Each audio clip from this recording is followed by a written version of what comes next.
Okay, so this is a video editorial for the LeetCode weekly contest 486.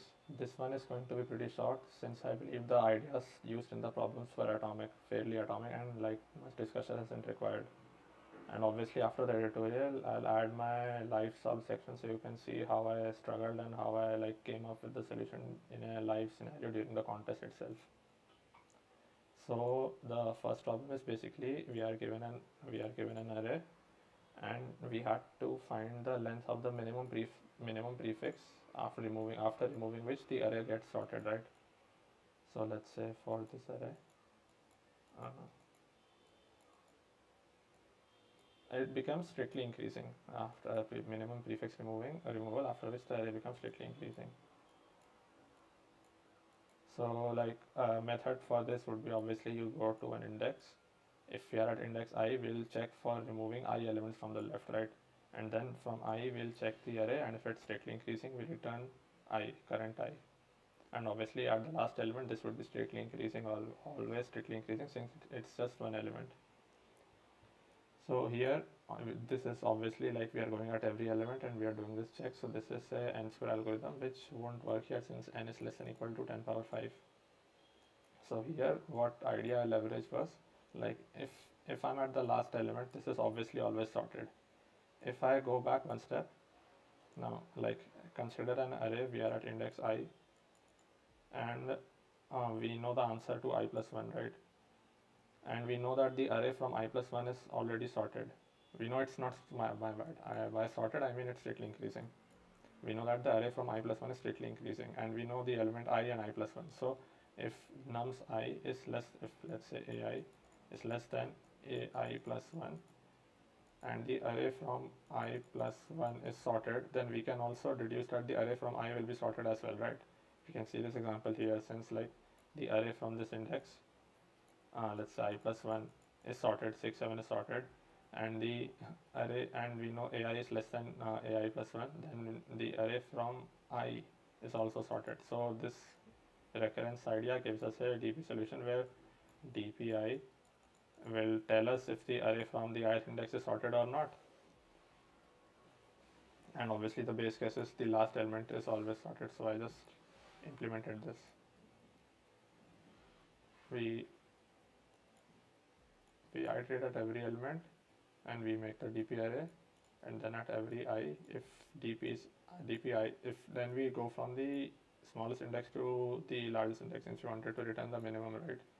And if DPI is true, that means the array from ith is, after removing I elements, the array from I is strictly increasing, so we can return I. I know this would never be called, but I just added it just in case. Alright, so this problem was fairly straightforward as well. We just had to return the list. We are given an array of numbers, and we just had to return the array after rotating the elements, k steps left, but the catch was we only had to rotate the non-negative elements. So this problem is trivial if you know the idea of rotation. Basically, the idea of rotation is given an array of, let's say, n elements, and we have to rotate it by left by k elements, right? First of all, k would be cyclic per n, right? So we can do this. K is equal to k mod n, because the rotations would be cyclic based on the size of the array, obviously. If we, this is 1, 2, the size of this is 8, right? So if we rotate it once, or we rotate it 9 times, it's the same, right? 9 or whatever, So the rotations are cyclic mod k. And the other idea here is, we can just apply this idea on the non-negative elements. So we can put the non-negative elements in a list. We can apply this rotation. Okay, sorry. And the actual rotation idea itself is to rotate this. Obviously, we can do the n into k type rotation, but that won't work since the constraints for n and k both are 10 power 5. So the rotation idea here is assume we wanted to rotate. Yeah, we wanted to rotate 3 elements. Basically this will become the first, this will become the second, and so on. So the method for this is, we take the first 3 elements, we reverse them, we take the last 3 elements, we reverse them, and then we reverse the entire list. this would make the list rotate leftwards by k steps, and in this case was 3. So this was basically my implementation for the same. Take the indices which are relevant for our rotation, which is the elements which are non-negative. If obviously there are none, this operation is undefined, so in that case we return the input list itself. Else we perform this operation, we take the values and then we put the values in our, we replace the non-negatives with the relevant values. I didn't do the last entire list rotation because I was taking the elements from the last element itself of the list. I was doing this. So yeah, this was Q2. Q3 was a graph or a tree problem. Basically, we are given a tree, and we are given three nodes x, y, and z in it. Let's say in a tree, we are given three nodes x, y, and z. Yeah, all right. So let this be x, this be y, and this be z. So what we had to do was, for every node, we had to return the count of nodes. Basically, let's say we are at this node. We have to return the count of nodes where the shortest distance, right? And since this is a tree, the shortest distance would be the regular simple distance. The distances, the shortest distances form a Pythagorean sum. It won't be possible in this case, but assume like there were a case where the distance from this node was, what's an example? Yeah, let's say it was 3, 4, and 5, right? So here this is a Pythagorean triplet, since it's 3 square plus 4 square, which is 9, plus 16, which is equal to 5 square, right, which is 25. So if this condition, like let's say distance from one node was node to z distance was 3, node to x distance was 4, and node to y distance was 5. So in this case, the problem says that after sorting, if it satisfies the Pythagorean formula, then increment the answer, basically return the count of such nodes. So this is obviously a straightforward, like either you do a DFS or a BFS to find the distance of like every node from these nodes. So we do like 3 BFS in this case to find the distance of every node from this node in a, let's say, vector, like xi would be the distance of ith node from x, yi would be the distance of ith node from y, and zi would be the distance of ith node from z. So we can do this, and then we can iterate on every node. We get these values, we sort them in increasing order, and then we perform this operation. We perform this check. If it's true, we increment the answer. So yeah, this was the implementation. This is the regular BFS code. This is getting all the 3 xi's, yi's, and zi's, sorting and doing the check, and incrementing if true. And yeah, this was the last problem. Basically, the last problem states that given n and k, given n comma k, we had to find the nth smallest positive integer, so greater than 0, which is guaranteed to be true always based on the constraints, and smallest positive integer with exactly k ones, right? Yeah, with exactly k ones. So this is the idea of the nth smallest, or like the kth smallest permutation, basically. Like this idea is analogous to like given a permutation of 1 to dot dot dot n, we have to find the kth smallest permutation. So there what we do is we iterate from the end of the array, basically. Like assume this is a reversed array. Now we iterate from the start of the array, my bad, yeah. We try placing the largest element first. Assume we are placing let's say k here. No, not k. Let's say we are placing x here. The number of the remaining elements here would be n minus I minus 1, right? So all of these can be permutated. So there are these many combinations for k. And if we cannot place this here, because this is larger than whatever our target was, then we go to a then we basically go inside this branch itself. Yeah. So there is basically this the kth permutation problem. You can look into it to understand this main idea. The difference here was we are the only two elements in our permutation would be 0 and 1. So for finding the number of permutation, instead of like let's say for k elements it's k factorial, it's the multinomial formula itself. So basically like uh, given like let's say we have n places for now, and we have k ones, right? N places and k ones. Oh my god, one sec. N places and k ones. So the number of possible numbers here are n c k, right? So obviously like my idea was we iterated every index. We iterate from the MSB. The maximum possible bit is 50. The problem itself stated that. So we can iterate from the 49th bit, 0 based. So yeah, 49th bit. If all the bits are set, then that's less than 2 power 50, right? 0 to 49. We iterate from the last bit. Let's say this is the last bit right now. We are looking at a reverse array. This is the last bit for these. Yeah, this is the 8th bit or the last bit. And let's say we have 5 ones with us now. So either this is set or this is unset, right? We only have two options. If this were unset, then all of the 5 ones would go in these 8 positions, right?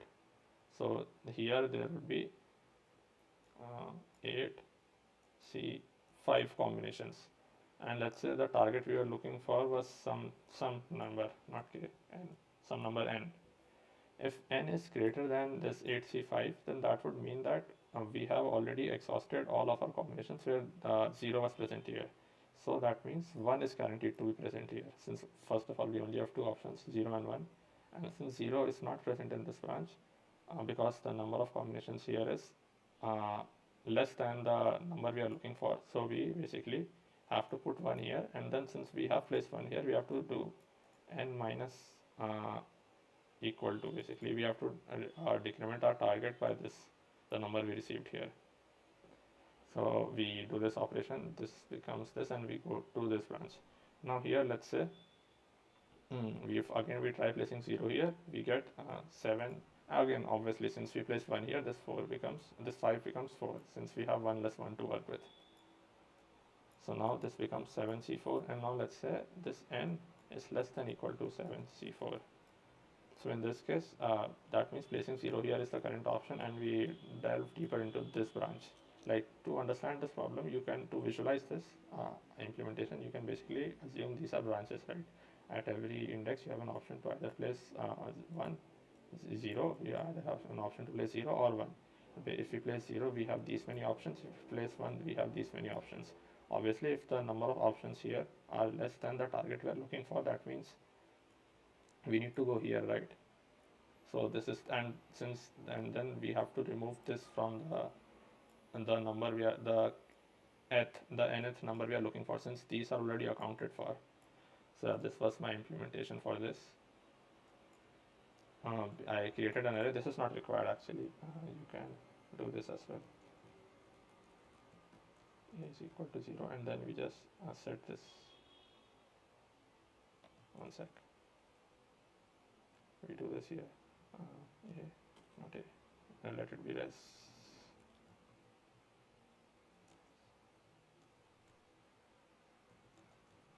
Obviously, we have to deal with longs here, since the maximum power is 2 power 50. This should work as well. Yeah, 9, 4.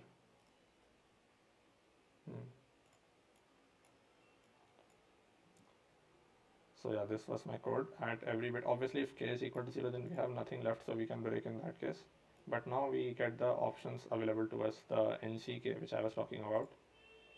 If n is greater than k, or this condition, yeah, again another condition here was like, assume I'm at this bit, I'm at this bit, third bit, and I have 4 ones, so obviously we have to place all of them, right? There is no way we can leave them. So here I just explicitly, like, if this condition is true as well, so I just place this bit and do this. Now the thing here is NCR. For NCR, since the values with us are like till 50, so we can have a possible 50C25, right? And this is a very large value which can overflow, and we can't mod here, we can't mod the values here, since modding, if we do mod, then the inequality becomes moot, it becomes useless. So here what I did was I used a method for safe NCR. Basically NCR can also be written as something like, basically I'll show an example. That's what I'll assume we are finding 7C3. So obviously this is 7 factorial by 3 factorial 4 factorial, right? But and if we open this, we can see this is 7 into 6 into 5 into 4 dot dot dot. This is basically 4 factorial, and this is 3 factorial 4 factorial, and this 4 factorial 4 factorial 4 factorial 4 factorial gets cancelled, so we are left with this 7 into 6 into 5 by 3 into 2 into 1. So basically for NCR we have to compute this, and we can compute this safely. Basically we iterate from this 5, this difference between the elements is constant, right? And this we can get this difference from n minus r. So let diff equal to n minus r, we iterate from while 1 is less than equal to r, and then we do this. Let's say the higher number is y x and the lower number is y, and we have this, by this diff we have x minus y is equal to diff, which is again equal to n minus r. So we can maintain a variable res which starts from 1. Obviously if r is greater than n or n is less than 0, we return 0. We are basically multiplying the numerator by x, since we are starting with 5. So we multiply res into 5, and we are then dividing by the lower number, which is 1, not 5, this is x, the larger number, and then we are dividing it by the lower number, right? And then we are incrementing the base, and then since this is 1 5, this is y, this is x, 2 4, and so on. So now the thing here is, you can observe that the number will always increase since we are multiplying by a larger number and dividing by a smaller number. So while doing this, if at any time the number becomes greater than our threshold, which was, I took it as 2 power 52, but 2 power 50 here should work as well. If the number becomes greater than a threshold, we can assume this to be the infinity and return that only, since every number greater than this is irrelevant to us. So yeah, this is a method for safe factorization which I use. Alright, yeah, this was the editorial. Yeah, after this I'll also put the live solve section, and you can look into how I solve the problems like during the contest itself.